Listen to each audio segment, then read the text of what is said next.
నమస్కారం. మీరు చూస్తున్న ఎస్సిఎన్ వార్తలు. ఎస్సిఎన్ వార్తల్లోకి స్వాగతం. ముందుగా ముఖ్యాంశాలు.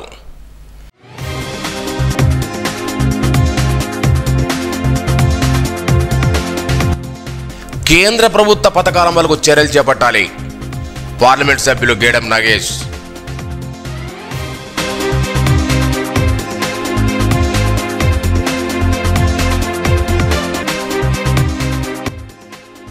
ఫోక్సో చట్టంపై ప్రతి ఒక్కరు అవగాహన కలిగి ఉండాలి. జిల్లా జడ్జి శ్రీవాణి.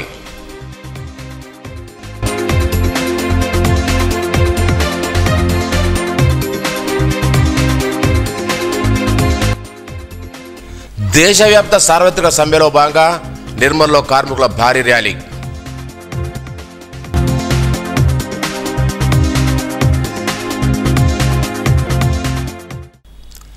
కేంద్ర ప్రభుత్వ పథకాల అమలుకు అధికారులు చర్యలు చేపట్టాలని పార్లమెంట్ సభ్యులు గేడం నాగేష్ అన్నారు. నిర్మల్ జిల్లా కలెక్టరేట్లో బుధవారం జిల్లా అభివృద్ధి సమన్వయ పర్యవేక్షణ కమిటీ సమావేశం నిర్వహించారు. కేంద్ర ప్రభుత్వం అమలు చేస్తున్న సంక్షేమ పథకాలపై సమీక్షించారు. గ్రామీణాభివృద్ధి, పేదల సంక్షేమం, విద్య, ఆరోగ్య రంగంలో జరుగుతున్న పనులపై చర్చించారు. అధికారుల నివేదికల ఆధారంగా సమస్యాత్మక అంశాలు గుర్తించి వాటి పరిష్కారానికి చర్యలు తీసుకోవాలని సూచించారు. జిల్లా ప్రజలు అన్ని రంగాల్లో అభివృద్ధి చెందడమే ప్రభుత్వ లక్ష్యమన్నారు. ఈ సమావేశంలో నిర్మల్ ముదోల్ ఎమ్మెల్యే మహేష్ రెడ్డి, రామారావు పటేల్, కలెక్టర్ అభిలాష్ అభినవ్, అదనపు కలెక్టర్ కిషోర్ కుమార్, ఫైజాన్ అహ్మద్, వివిధ శాఖల జిల్లాధికారులు పాల్గొన్నారు.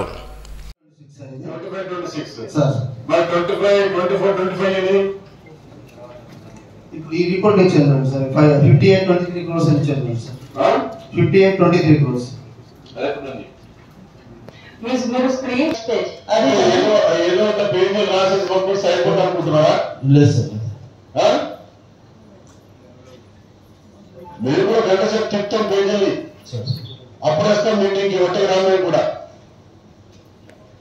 నేను అందుకైనా మొదలే ఉపన్యాసాలు ఉండవు, ఉపన్యాసాలు ఉండవు అని చెప్పేసి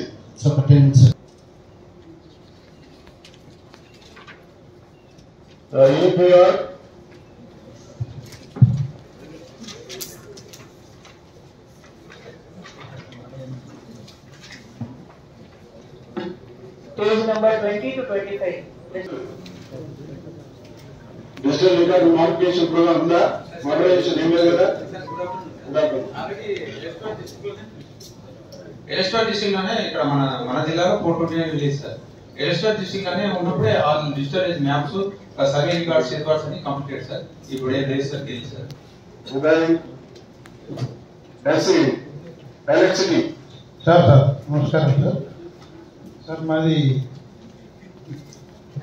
PMDA. ఫోక్సో చట్టంపై ప్రతి ఒక్కరు అవగాహన కలిగి ఉండాలని జిల్లా జడ్జి శ్రీవాణి పేర్కొన్నారు.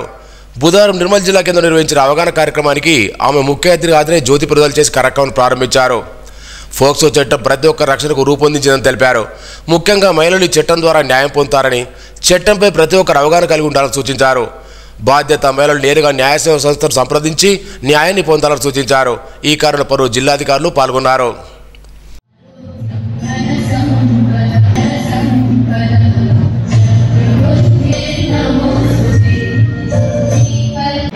నృత్యం స్వరూపిణి నృత్య కళాక్షేత్రం ఆధ్వర్యంలో స్వాగతం నృత్యం చిన్నారులు మనము ప్రార్థన.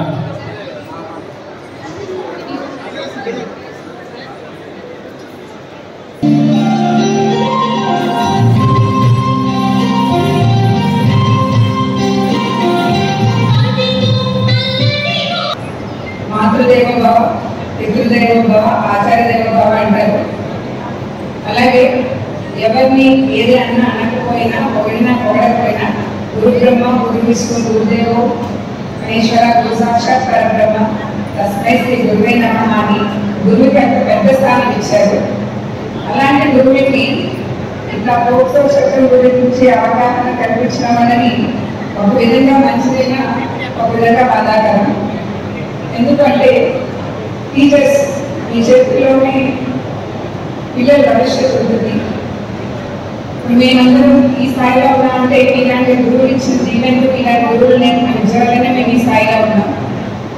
ఇప్పుడు ఇక్కడ చిన్నపిల్లలు డ్యాన్స్ చేస్తూ ఉంటే చిన్న పాప డ్యాన్స్ చేస్తూ ఆ డ్యాన్స్ చేసిన టీచర్ ఆ మొహంలో ఆనందం కనిపిస్తూ ఉంది. అంటే మా సక్సెస్ అంటే మీ సక్సెస్గా ఫీల్ అవుతారు గురువులు. అలాంటి గురువులకి పోక్సో గురించి చెప్పడం ఇంకా నేను చెప్పినట్టు ఒక విధంగా మంచిది అనిపించిన బాధాకరం. బహుశా కలెక్టర్ గారి ఉద్దేశం కూడా ఏంటంటే ఈ మధ్య కాలంలో టీచర్స్ మీద కూడా పోక్సో కేసెస్ రిజిస్టర్ అవుతుంది. నా దగ్గర టీచర్స్ కూడా ఎక్కువగా ప్రొడ్యూస్ చేసినప్పుడు చాలా బాగా అనిపిస్తుంది. వీళ్ళు గురువులు కదా, పిల్లలతో ఏం పిల్లలు సమయంగా గమనిస్తారా వీళ్ళు నిజంగా అబద్ధంగా తర్వాత తెలుస్తా ఒక కేసు వచ్చిందంటే అది కూడా గురువు మీద వచ్చిందంటే అంతకన్నా ఏమైనా సరే ఇవ్వట్లేదు. దయచేసి ఇప్పుడు మా మేడం గారు సార్ గారు వీళ్ళందరూ ఉన్నారు, ఒకసారి చట్టం డీటెయిల్గా మీకు అంతా ఎక్స్ప్లెయిన్ చేస్తారు. బట్ నేను అందరికీ ప్రార్థించేది ఏంటంటే మీరు గురువులు మీ మీదనే దేశ భవిష్యత్తు ఆధారపడి ఉంది. మీ చేతుల్లో చాలా మంది పిల్లల జీవితాలు ఉన్నాయి. దయచేసి ఆ చిన్న పిల్లల భవిష్యత్తులో పెద్ద మంచి కాపీగా అయ్యే బాధ్యత కూడా మీదే ఉంటుంది. సో ఎస్సీజీ అంటే సీనియర్ సివిల్ జడ్జి వర్క్ వచ్చేటప్పటికి నేను పబ్లిక్ కోర్ట్ ఉంటుంది, 4 వాల్స్ మధ్యలోనే వర్క్ చేయాలి ఉంటుంది. But secretary post is completely different. The aim of the duties of the secretary is completely different than a regular judge. So మేము పబ్లిక్లోకి వెళ్ళాలి, public issues వినాలి, take up చేయాలి, అవేర్నెస్ క్రియేట్ చేయాలి, అవసరమైన వాళ్ళకి ఫ్రీ లీగల్ ఎయిడ్ అనేది ఇవ్వాలి. సో నా డ్యూటీస్లో భాగంగా నేను చాలా స్కూల్స్ విజిట్ చేశాను, చాలా ర్యాండమ్గా విజిట్ చేశాను, హాస్టల్స్ విజిట్ చేశాను, చాలా ప్రాబ్లమ్స్ తెలుసుకున్నాను. సో కొన్ని అడ్రస్ చేయగలిగాము, కొన్ని ఛాలెంజెస్ ముందున్నాయి. సో అవి కూడా 1 by 1 చేస్తూ వెళ్ళాలి. The protection of children from sexual offences act 2012. So ఈ యాక్ట్ 2012 నవంబర్ 14 నుంచి అమల్లోకి వచ్చింది. రీసెంట్గా అంటే 2019లో దీనికి కొన్ని అమెండ్మెంట్స్ అనేవి వచ్చాయి. సో ఈ యాక్ట్ ఉద్దేశం ఏంటంటే పిల్లలని లైంగిక వేదికల నుంచి పిల్లలకి రక్షణ కల్పించారు. పర్ఫెక్ట్గా తెలుగులో చెప్పాలంటే పిల్లలని లైంగిక వేదికల నుంచి రక్షణ కల్పించే చట్టం. సో ఈ పేరులోనే ఉంది, అంటే ఏ కైండ్ ఆఫ్ కేసెస్ నుంచి, ఏ కైండ్ ఆఫ్ హరాస్మెంట్ నుంచి, అసాల్ట్స్ నుంచి, వైలెన్స్ నుంచి పిల్లలని కాపాడే ఉద్దేశం యాక్ట్లో పొందుపరచారనేది. సో మీకు అర్థమైంది కదా, 18 సంవత్సరాల నిండిన అమ్మాయి కావచ్చు, అబ్బాయి కావచ్చు, ఈవెన్ థర్డ్ జెండర్ మనకి 2014 నుంచి థర్డ్ జెండర్ కూడా రికగ్నైజ్ చేశారు మన గవర్నమెంట్స్. సో మన లెజిస్లేషన్స్, మన దానికి సంబంధించిన ఎనాక్ట్మెంట్స్ కూడా అన్నీ ఉన్నాయి. సో కాబట్టి 18 సంవత్సరాలు నిండిన అమ్మాయి కావచ్చు, అబ్బాయి కావచ్చు, థర్డ్ జెండర్ వారు కావచ్చు, వాళ్ళంతా కూడా ఈ చట్ట ప్రకారం చైల్డ్ డెఫినేషన్. సో ఫస్ట్ 3 తీసుకుంటే these are all serious form of sexual assaults against a child. So అది ఎంత సివియర్ అంటే వాటికి మళ్ళీ ఇది ఏంటి అనేది చాలా వైడ్ డెఫినేషన్ అనేది ఇచ్చారు. సో ఈ 3 థింగ్స్ లో ఫిజికల్ అసాల్ట్ అనేది ఇన్వాల్వ్ అయింది, చాలా సివియర్ ఫార్మ్ ఆఫ్ అసాల్ట్ అనేది ఇన్వాల్వ్ అయింది. నిర్మల్ జిల్లా కేంద్రంలో అఖిల భారతీయ విద్యార్థి పరిషత్ ఆయుర్వేద దినోత్సవాన్ని పురస్కరించుకుని జాతీయ విద్యార్థి దినోత్సవం బుధవారం ఘనంగా నిర్వహించారు. అంబేద్కర్ చౌక్ వివేక చౌక్ ర్యాలీ చేపట్టారు. స్వామి వివేకానంద విగ్రహాన్ని పూలమాలలు వేసి ఏబీవీ పతాకాన్ని ఆవిష్కరించారు. జిల్లా కన్వీనర్ దేశ్ మాట్లాడుతూ ఏబీవీ విద్యారంగ సమస్యలే కాకుండా సామాజిక, రాజకీయ, స్థానిక సమస్యలపై అలువేరకుండా పోరాటం చేస్తుందన్నారు. 60 లక్షల మంది విద్యార్థుల సభ్యత్వంతో ప్రపంచంలోని అతిపెద్ద విద్యార్థి సంఘం ఎదిగిందన్నారు. ఈ కార్యక్రమంలో ఏబీవీ నాయకులు, విద్యార్థులు పాల్గొన్నారు. ఈరోజు నేషనల్ స్టూడెంట్ డే సందర్భంగా ఈరోజు పెద్ద ఎత్తున ర్యాలీ తీయడం జరిగింది. అఖిల భారతీయ విద్యార్థి పరిషత్ 1949 జూలై 9న ప్రారంభమైంది. కేవలం 5 మంది విద్యార్థులతో మొదలైన ఏబీవీపీ 60 లక్షల మంది సభ్యత్వంతో నిలిచింది. దేశంలోనే కాదు, ప్రపంచంలోనే నంబర్ 1 స్టూడెంట్ ఆర్గనైజేషన్ కేవలం ఏబీవీపీ మాత్రమే. ఏబీవీపీ 3 రకాల కార్యక్రమాలు చేస్తుంది. ఒకటి నిర్మాణాత్మక కార్యక్రమం, రెండోది ఆందోళన కార్యక్రమం, మూడోది సేవా కార్యక్రమం. నిర్మాణాత్మక కార్యక్రమం అంటే మన ఈరోజు మహనీయుల జయంతుల వర్ధంతులు ఏబీవీపీ ప్రతి సంవత్సరం చేస్తుంది. అలాగే ఆందోళన కార్యక్రమాలు స్కాలర్షిప్ల కోసం కావచ్చు, ఫీజు రియంబర్స్మెంట్స్ కోసం కావచ్చు, హాస్టల్లో మౌలిక వస్తువుల గురించి కావచ్చు, ప్రతి సంవత్సరం ఏబీవీపీ ధర్నాలు, రాస్తారోకాలు, కలెక్టర్ ముట్టడిలు చేస్తుంది. సేవా కార్యక్రమంలో ప్రతి సంవత్సరం ABVP polytechnic free coaching centres పెడుతుంది. అలాగే టెట్ ఫ్రీ కోచింగ్ సెంటర్స్ పెడుతుంది. అలాగే స్వామి వివేకానంద జయంతి సందర్భంగా ఏవీపీ ప్రతి సంవత్సరం గేమ్స్ కండక్ట్ చేస్తుంది కాబట్టి అందరూ ఏవీపీలో జాయిన్ కావాలి. భారత్ మాతాకి జై. బీడీ కార్మికులకు చేయూత పథకం కింద కాంగ్రెస్ ప్రభుత్వం ప్రతి నెల ఇస్తామన్న 4,000 అమలు చేయాలని టీయూసీ రాష్ట్ర ఉపాధ్యక్షుడు కట్ల రాజన్న అన్నారు. దేశవ్యాప్త సార్వత్రిక సమ్మెలో భాగంగా నిర్మల్ జిల్లా కేంద్రంలో బీడీ కార్మికులు బుధవారం భారీ ర్యాలీ నిర్వహించారు. ఈ సందర్భంగా వారు మాట్లాడుతూ బీడీ పరిశ్రమపై లక్షలాది మంది ఆధారపడి జీవిస్తున్నారని, ఎన్నికల ముందు రేవంత్ ప్రభుత్వం ఇచ్చే హామీ ఇచ్చిన చేయూత పథకాన్ని వెంటనే అమలు చేయాలని డిమాండ్ చేశారు. కేంద్ర ప్రభుత్వం తీసుకున్న 4 లేబర్ కోడ్ రద్దు చేయాలని, కనీస వేతనం 26,000, పెన్షన్ 9,000 అమలు డిమాండ్ చేశారు. రాష్ట్ర ప్రభుత్వం తీసుకొచ్చిన జీవో 208 రద్దు చేయాలని కోరారు.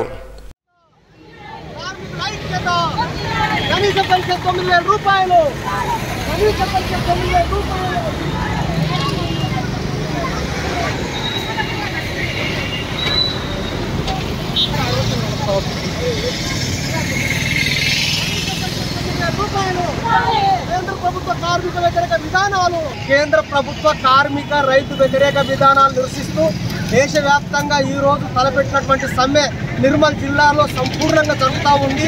ఇవాళ కేంద్ర ప్రభుత్వ రంగంలో పనిచేస్తున్నటువంటి కార్మిక వ్యతిరేక విధానం యాజమాన్యాలకు అనుకూలంగా తీసుకొచ్చినటువంటి, కార్మికులకు వ్యతిరేకంగా తీసుకొచ్చినటువంటి 4 లేబర్ కోడ్స్ రద్దు చేయాలని ఈ సందర్భంగా డిమాండ్ చేస్తున్నాం. ముఖ్యంగా కనీస వేతనాలు నెలకు 26,000 ఇవ్వాలని, కనీస పెన్షన్ నెలకు 9,000 ఇవ్వాలని చెప్పేసి ఈ సందర్భంగా డిమాండ్ చేస్తున్నాము. వివిధ పరిశ్రమలలో పనిచేస్తున్న ఆశా, అంగన్వాడీ, బ్యాంకింగ్, ప్రభుత్వ రంగ పరిశ్రమలన్నిటి ప్రైవేట్ పరం చేస్తూ ఉన్నారు. వాటిని ప్రభుత్వ పరంగా నడిపించాలని చెప్పేసి సందర్భంగా తెలియజేస్తూ ఉన్నాము. ముఖ్యంగా ఏదైతే కేంద్ర ప్రభుత్వం అడుగుజాడల్లో రేవంత్ రెడ్డి సర్కారు కూడా నడుస్తూ ఉంది. రేవంత్ రెడ్డి సర్కారు కూడా 12 గంటల పనిని తీసుకురావడానికి కేంద్ర ప్రభుత్వం ఆదేశిస్తే 2020లో ఇప్పుడు రాష్ట్ర ప్రభుత్వం కూడా మొన్న 5వ తేదీ నాడు 10 గంటలు పని చేయాలని చెప్పేసి జీవో తీసుకురావడం జరిగింది. ఆ జీవోను వెంటనే రద్దు చేయాలని చెప్పేసి కార్మికుల సమస్యల పరిష్కారం కోసం వెంటనే కేంద్ర ప్రభుత్వము, రాష్ట్ర ప్రభుత్వము కార్మిక సంఘాలతోటి చర్చలు జరపాలని, లేకపోతే పెద్ద ఎత్తున భవిష్యత్తులో ఆందోళన తీవ్రంగా చేస్తామని చెప్పేసి ఈ సందర్భంగా కేంద్ర ప్రభుత్వాన్ని, రాష్ట్ర ప్రభుత్వాన్ని హెచ్చరిస్తారు. సేల్స్ ప్రమోషన్ ఉద్యోగులకు చట్టబద్ధమైన పని విధానాలు రూపొందించాలని Telangana medical and sales representative union నాయకులు అన్నారు. దేశవ్యాప్త సార్వత్రిక సమ్మెలో భాగంగా బుధవారం నిర్మల్ జిల్లా కేంద్రంలోని గాంధీ పార్క్లో సమావేశం నిర్వహించి సమ్మెలో పాల్గొన్నారు. కేంద్ర ప్రభుత్వ ఆసుపత్రులు, వైద్య కళాశాలలో మెడికల్ రిప్రజెంటేటివ్ ప్రవేశంపై నిషేధాన్ని ఎత్తివేయాలని కోరారు. కనీస వేతనం 26,000 చెల్లించాలని, 8 గంటల పని విధానం అమలు చేయాలన్నారు. సేల్స్ పేరిట వేధింపులు ఆపాలని డిమాండ్ చేశారు. రీసెంట్గా 4 కార్మిక కోడ్లను రద్దు చేసి 4 కార్మిక కోడ్లను మనకు రద్దు చేసి ఎస్పీ యాక్ట్ 1976ని పునరుద్ధరించాలి. ఇదొకటి మెయిన్ పాయింట్ మనకు. దాంతోపాటు మనకి ఏంటంటే సేల్స్ ప్రమోషన్ ఎంప్లాయీస్కి ఒక చట్టబద్ధమైన పని విధానాన్ని అమలు చేయాలని చెప్పి చేయాలి. అదేవిధంగా రీసెంట్గా ఏం చేసిందంటే మనకు సెంట్రల్ గవర్నమెంట్ కేంద్ర ప్రభుత్వ వారి యొక్క పరిధిలో ఉన్న వైద్య కళాశాల కానీ ఆసుపత్రుల్లో మన యొక్క మెడికల్ రిప్రజెంటేటివ్ని మన రాకుండా చేయడం జరిగింది. సో దీనివల్ల ఏంటంటే దేశవ్యాప్తంగా ఒక 1000 మంది పైగా కూడా ఉద్యోగ హక్కుని కోల్పోయే అవకాశం ఉంది. కాబట్టి దాన్ని కూడా విరమించుకోవాలి. సో దాంతోపాటు మనకు నిత్యావసర వస్తువులు కానీ, ముఖ్యంగా ఔషధాల ధరలు కానీ, సో దాంతోపాటు యొక్క ఔషధ మరియు ఔషధ పరికరాలపై ఒక జీఎస్టీ కూడా ఎత్తివేస్తే సామాన్య ప్రజలకి చాలా హెల్ప్ఫుల్గా ఉంటుందన్నది ఈ మా యొక్క డిమాండ్. దాంతోపాటు ఏంటంటే ప్రైవేటీకరణాన్ని ఆపుతూ ఉండాలి. ప్రభుత్వ రంగ సంస్థలను కూడా తిరిగి పునరుద్ధరించాలి. దాంతోపాటు ఈ యొక్క మన ఫార్మా ఇండస్ట్రీలో ఏంటంటే నకిలీ మందులు చాలా వస్తున్నాయి కొన్ని. వారి యొక్క దానిపైన అజమాయిషీ కంపల్సరీగా కేంద్ర ప్రభుత్వాన్ని ఉండాలి. సో స్పెషల్లీ రాష్ట్ర ప్రభుత్వానికి ఏంటంటే మన యొక్క సేల్స్ ప్రమోషన్ ఎంప్లాయీస్కి ఎప్పటి నుంచో ఉంది. మన జీవో నంబర్ 100 ప్రకారము 26,910 రూపీస్ అనేది మన యొక్క బేసిక్ పేగా ఇవ్వాలని మన యొక్క చిరకాల వాంఛ అది. సో దాన్ని కంపల్సరీగా చేయాలి. అదేవిధంగా రీసెంట్గా మన స్టేట్ గవర్నమెంట్ ఇచ్చిన ప్రకారం 10 గంటలను ఇచ్చిండు. సో అలా కాకుండా తిరిగి మళ్ళీ 8 గంటల పని విధానాన్ని అమలు చేయాలి.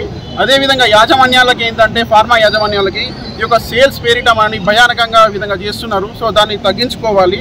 దాంతోపాటు ఏంటంటే కొందరికి గాడ్జెట్లు మరియు నిఘా పెట్టి ట్రాకింగ్ చేసి వారి యొక్క పర్సనల్ గోప్యతకు భంగం కలిగిస్తుంది. కాబట్టి ఇవన్నీ కూడా మానుకుంటే స్వేచ్ఛాయుతంగా మనకు పని అనేది చేసుకోగలుగుతాము. సో ఇక ఈ రోజు యొక్క మొట్టో అదే. దేశవ్యాప్త సార్వత్రిక సమ్మెలో భాగంగా నిర్మల్ జిల్లా కేంద్రం నిర్వహించిన సమ్మెలో బుధవారం ఆశా కార్యకర్తలు, రెండవేయములు, అంగన్వాడీ ఉద్యోగులు పాల్గొన్నారు. గాంధీ పార్కులో నిర్వహించిన సమావేశంలో సిఐటి జిల్లా గారు సురేష్ మాట్లాడుతూ కేంద్ర రాష్ట్ర ప్రభుత్వాలు కార్మిక వ్యతిరేక విధానాలు అవలంబిస్తున్నాయని మండిపడ్డారు. దేశంలోని మోడీ ప్రభుత్వం తీసుకొచ్చిన 4 లేబర్ కోడ్లు రద్దు చేయాలని, కనీస వేతనం అమలు చేయాలని, పీఎఫ్ పెన్షన్ సౌకర్యం కల్పించాలన్నారు. రాష్ట్ర ప్రభుత్వం తీసుకొచ్చిన జీవో 208 వెంటనే రద్దు చేయాలని డిమాండ్ చేశారు.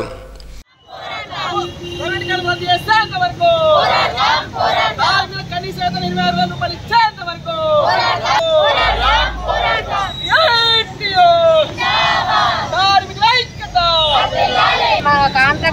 ఇవ్వాలని ప్రైవేటు సంస్థలకు ఉపయోగిస్తున్నట్టుగా తెలిసింది. దాంట్లో భాగంగా మా ఆల్ సెకండ్ ఏఎన్ఎంసీ కూడా స్పర్శ అని మా ఎన్హెచ్ఎం కాంట్రాక్ట్ నుండి స్పర్శకు బదిలీ చేసింది సార్. దాన్ని రద్దు చేయాలని మేము కోరుకుంటున్నాము. అదేవిధంగా మా 20 సంవత్సరాలుగా మేము చేస్తున్నాము, మమ్మల్ని ఇంతవరకు రెగ్యులరైజ్ చేస్తలేదు. అంతకుముందు మాట ఇచ్చారు సార్, గత ప్రభుత్వము కాంగ్రెస్ కానీ ఈ ప్రభుత్వం కాంగ్రెస్ కానీ మాకు రెగ్యులరైజ్ చేస్తామంటున్నారు, చేస్తలేరు. మా పని ఒత్తిడి కూడా ఎక్కువైతుంది, మా సమస్యను పరిష్కరించాలని ఈ సమ్మె కారణంగా తెలియజేస్తుంది. గత ప్రభుత్వం ద్వారా మరి కాంగ్రెస్ ప్రభుత్వం వచ్చిన తర్వాత మాకు 18,000 చేస్తానని మాట ఇచ్చారు. ఇంతవరకు ఏం లేదు. మరి మాకు ఈ ఫోటోలు కొట్టడం, ఫోన్లు ఇబ్బందులుగా ఉన్నాయి. మాకు అది కూడా చేయాలి. మరి ప్రైవేట్గానే మేము ఉద్యోగం చేయటం అవుతుంది. జీతాలు కూడా చక్కగా రావట్లేదు. మమ్మల్ని గవర్నమెంట్ ఉద్యోగస్తులుగా గుర్తించాలని మేము కోరుకుంటున్నాము. మరి మా సమస్యలు అంగన్వాడీ టీచర్లు సమస్యలు టీఏడిఎల్ రావట్లేదు. మాకు ఎన్నో సమస్యలు ఉన్నాయి కాబట్టి మాకు పరిష్కరించాలని. వీఆర్ఏల వారసులకు ఉద్యోగాలు ఇవ్వాలని కోరుతూ village revenue assistant joint action committee ఆధ్వర్యంలో నిర్మల్ జిల్లా కేంద్ర ఆడియో కమిటీ మహాధరణ చేపట్టారు. ఈ సందర్భంగా వారు మాట్లాడుతూ జీవో నంబర్ 81-85 ప్రకారం 61 సంవత్సరాలు పూర్తయిన వీఆర్ఏల వారసులకు ఉద్యోగాలు ఇవ్వాలని డిమాండ్ చేశారు. గ్రామ పరిపాలనాధికారి నియామకంలో వీఆర్ఏ వారసులకు ప్రాధాన్యత ఇవ్వాలన్నారు. అధికారంలోకి వచ్చిన వీఆర్ఏ వారసులకు ఉద్యోగాలు కేటాయిస్తామిచ్చిన హామీ ఇచ్చిన ముఖ్యమంత్రి రేవంత్ రెడ్డి ఆ మాట నిలబెట్టుకోవాలన్నారు.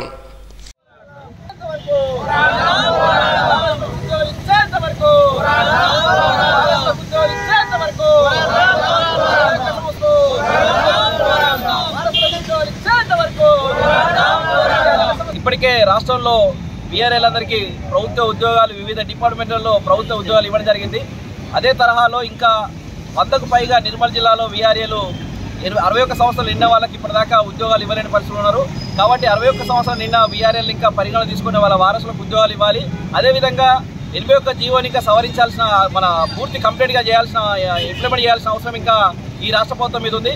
ఇప్పటికే తెలంగాణ రాష్ట్ర ప్రభుత్వము వీఆర్ఏల పట్ల కక్ష సాధింపు చర్యలు పాల్పడకుండా ఇప్పటిదాకా 61 సంవత్సరాలు నిన్న వీఆర్ఏలకు ఇంకా గవర్నమెంట్ ఉద్యోగం ఇచ్చే విధంగా ఈ రాష్ట్ర ప్రభుత్వం ఆలోచన చేయాల్సిందిగా సిఐటి నిర్మల్ జిల్లా కమిటీగా ఈ ప్రభుత్వానికి విజ్ఞప్తి చేస్తున్నాం. ప్రభుత్వం 81-85 జీవో ఇచ్చి దాదాపు ఆగస్టు 10వ తేదీ వరకు 2 సంవత్సరాలు పూర్తయింది. కానీ ఆ జీవో ప్రకారం 3,797 మంది ఎవరైతే 61 వీఆర్ఏ వారసులు ఉన్నారో వాళ్ళకి ఇప్పటి వరకు ఎలాంటి ఉద్యోగం ఇవ్వలేదు. కాబట్టి రాష్ట్ర కమిటీ నిర్ణయం మేరకు ఈరోజు ఆర్డీఓ ఆఫీస్ ముందర 61 వీఆర్ఏ వారసులు, వీఆర్ఏలు అంతా కలిసి వారి యొక్క కారుణ్య నియమాల కొరకు ఈరోజు శాంతియుత మహాధరణ చేయడం జరిగింది.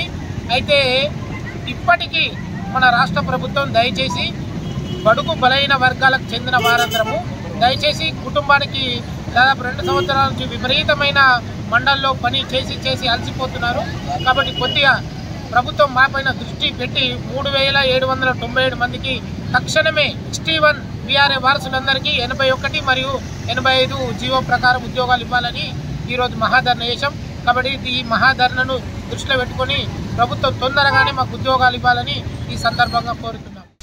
కేంద్ర ప్రభుత్వం అవలంబిస్తున్న కార్మిక వ్యతిరేక విధానాలు, దేశవ్యాప్తంగా విద్యుత్ రంగాన్ని ప్రైవేటుపరించడం తలపెట్టిన చర్యలు నిరసిస్తూ విద్యుద్యోగుల జేఏసీ లంచ్ అవర్స్లో నిర్మల్ సర్కిల్ ఆఫీస్ ముందు ధర్నా చేశారు. ఈ సందర్భంగా పలువురు మాట్లాడుతూ విద్యుత్ రంగాన్ని ప్రైవేటీకరించడం మానుకోవడం హెచ్చరించారు. ఈ కారణంలో జేఏసీ నాయకులు కొరిపల్లి శ్రీనివాస్, పోచయ్య, రమణ, సాయందర్, కమలాకర్, మల్లేష్, ప్రభుదాస్ తదితరులున్నారు. దేశవ్యాప్త సార్వత్రిక సమ్మెలో భాగంగా సారంగపూర్లో సిఐటి ఆధ్వర్యంలో అంగన్వాడీ టీచర్లు, ఆశా వర్కర్లు బుధవారం ఆందోళన దిగారు. ర్యాలీగా వచ్చి తహసీల్దార్ కార్యాలయంలో ధర్నా చేశారు. ప్రభుత్వాలకు వ్యతిరేకంగా నినాదాలు చేశారు. కేంద్రం 4 రేపటి కోడ్ వెంటనే రద్దు చేయాలని డిమాండ్ చేశారు. అనంతరం ఉప తహసీల్దార్ రవీందర్కు వినతిపత్రం అందజేశారు. అంగన్వాడీ టీచర్లు, ఆశా వర్కర్లు పాల్గొన్నారు. నిర్మల్ జిల్లా కేంద్రం శ్రీ సరస్వతి శిశు మందిర్ బుధవారపేట పాఠశాలలో ఆషాఢ మాసం గోరింట కార్యక్రమాన్ని ఘనంగా నిర్వహించారు. పాఠశాల ఉపాధ్యాయులు, విద్యార్థులు గోరింటాకు పెట్టుకుని సందడి చేశారు.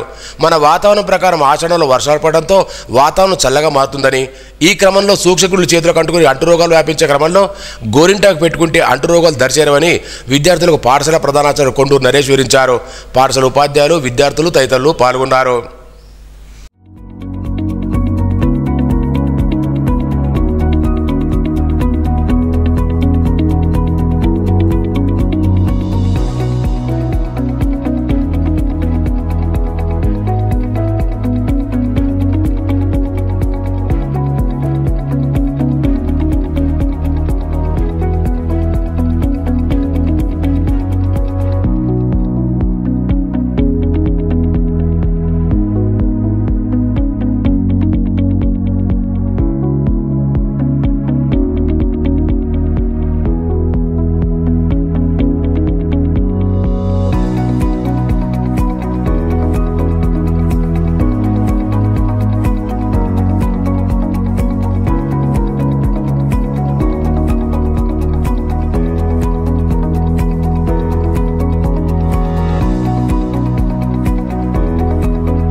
వార్తలు ముగించే ముందు ముఖ్యాంశాలు మరోసారి.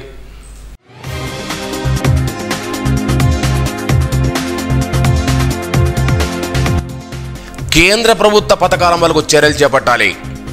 పార్లమెంట్ సభ్యులు గేడం నాగేష్.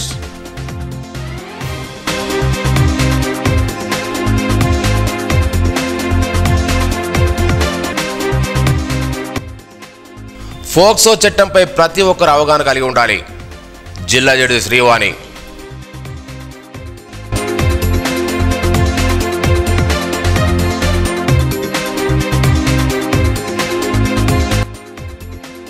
దేశవ్యాప్త సార్వత్రిక సమ్మెలో భాగంగా నిర్మల్లో కార్మికుల భారీ ర్యాలీ.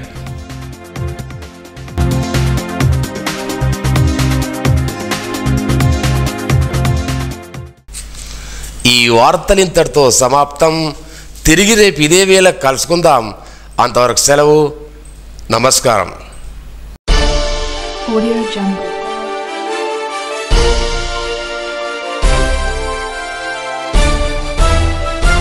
Audio Jungle.